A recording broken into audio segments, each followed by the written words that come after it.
This is the Morning Press, a BrainIron.com production. Here's 11 minutes or so of news for today, Tuesday, February 13th, 2024.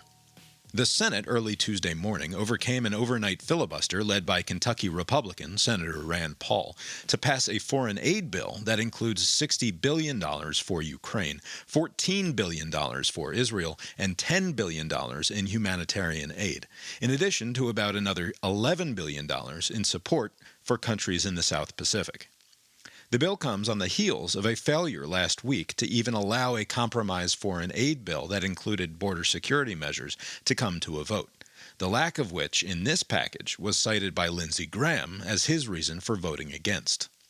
The bill passed 70 to 29, with the support of all but two Democrats, Peter Welch and Jeff Merkley, and independent Senator Bernie Sanders, all of whom opposed the bill on the grounds that Israel had been too indiscriminate in their persecution of the war in Gaza. Republican Minority Leader Mitch McConnell and 21 other Senate Republicans voted in favor of the package over the objections of those who insist that the U.S. should have no more role in supporting Ukraine in its fight against Russia.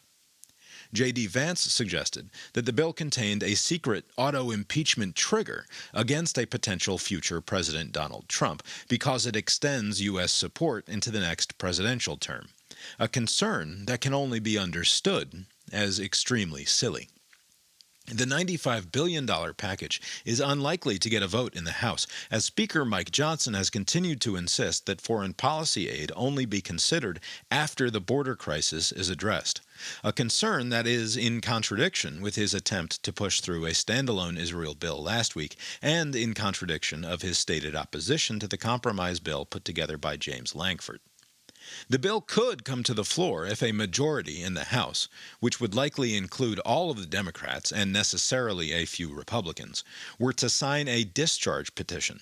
But given strong opposition from both Donald Trump and House leadership, such a maneuver is unlikely to succeed.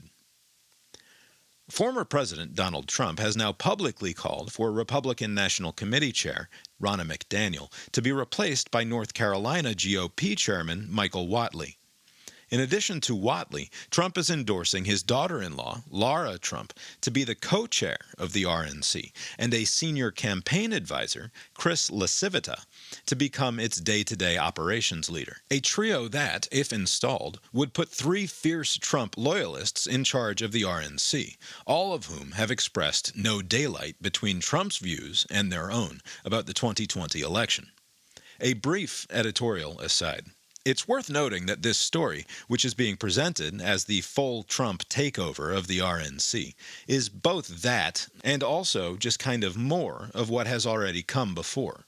As I mentioned last week, McDaniel has been as supportive of Trump as anyone, and the problems that Trump partisans have with her tenure at the RNC can be blamed in no small part on Trump himself. It's true that the RNC doesn't have much money, but much of that can be blamed on the difficulty of fundraising in the aftermath of January 6th, for which there was, for a time, near universal condemnation, and the sanctification of those who participated had yet to take hold. Trump's own efforts to direct fundraising money directly to himself and aligned PACs no doubt got in the way of the RNC's ability to raise cash from supporters, and the way he has insisted that he is the party and that all GOP thought must continue to flow from him has made the RNC seem a bit redundant. But the ouster of McDaniel in order to replace her with people even more closely aligned with him, and in Lara Trump's case literally in his family, is both a clue as to what we can expect to see in a second Trump administration, and further evidence for my much expounded upon GOP annihilation theory of last week. Ronna McDaniel was elected chair of the RNC after Reince Priebus left the job to become Trump's first chief of staff. She has been unfailingly loyal to him, including supporting his false 2020 election claims and encouraging the censure of Republicans who voted to impeach him, and used RNC money to help pay his various legal bills. And that's not good enough, so we're on to Whatley and the daughter-in-law and the close campaign advisor. As MAGA World increasingly takes control of the apparatus of GOP power, the fate of the party becomes increasingly tied to Trump himself.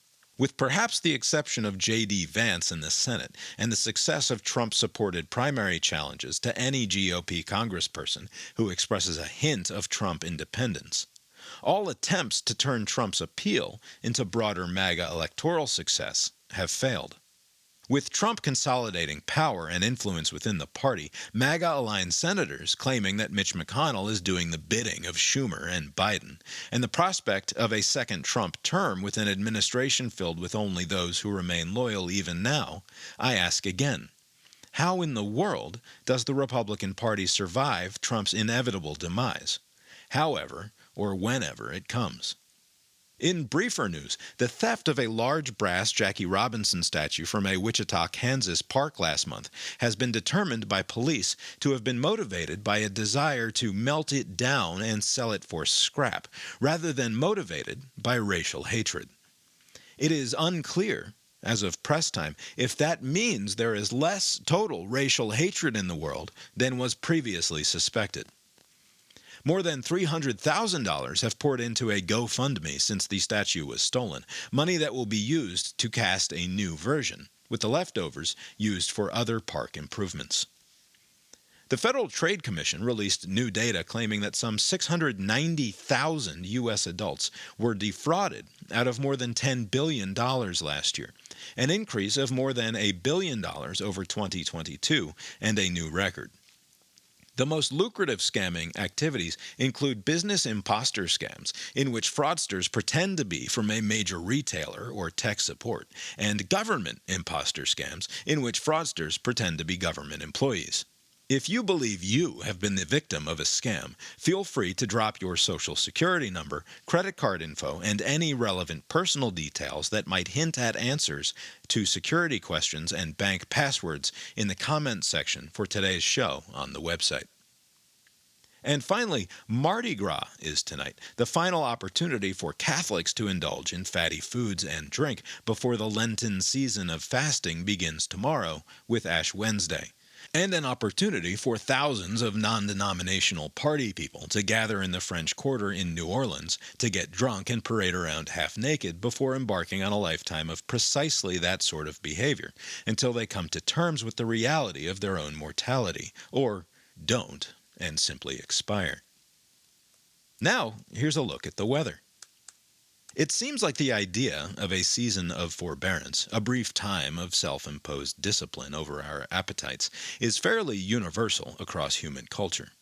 As the U.S. has become less formally religiously observant, and Lent is less of a thing, we come up with Dry January, or the less well-known No Phone February, or, and I'm only just now trying to get this to catch on, Silent September, in which we would all cease to speak entirely for a month, podcast professionals accepted. The morning press encourages all self-imposed periods of willful abstention from things that bring joy, as restraint and temperance build character. Character that you can then hold over the heads of your moral lessers, with little more than the arching of an eyebrow. If there's a better high than that, I certainly haven't found it. So, what are you giving up for Lent?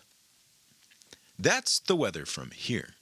How's it look out your window?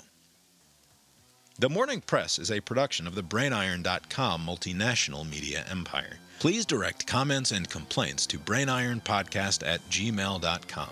For a transcript of today's episode and links to the stories referenced, find The Morning Press at brainiron.substack.com, where, if you would like to support this and the other podcasting and blogging endeavors of the BrainIron.com media empire, you can also become a paying subscriber. If you can think of anyone else who might enjoy whatever it is we're up to around here, please consider sharing. Thanks, and barring the sudden onset of the inevitable, we'll talk to you tomorrow. The proceeding was created with 100% human content.